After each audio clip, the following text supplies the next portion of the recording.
How to activate Hotspot in Windows 11. You can configure a mobile hotspot in Windows 11 to provide Internet access to other devices.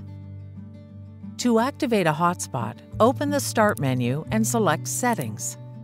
From the left navigation menu, choose Network and Internet. Click Mobile Hotspot to access the hotspot options.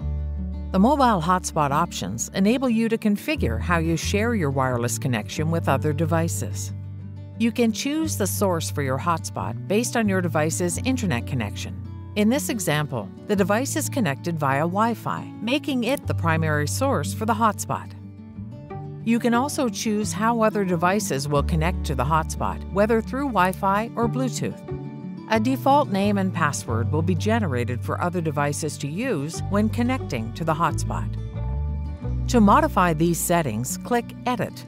The Edit Network Info window opens, where you can customize the options as desired.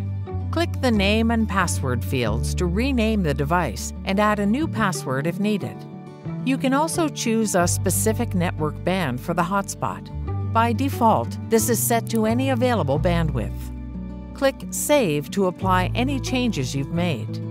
To activate the mobile hotspot, click the Mobile Hotspot toggle. The device needs to have an active internet connection for this option to be available. To connect another device to the hotspot, open its Wi-Fi settings, locate the network name from the host device, select it, and enter the password to join.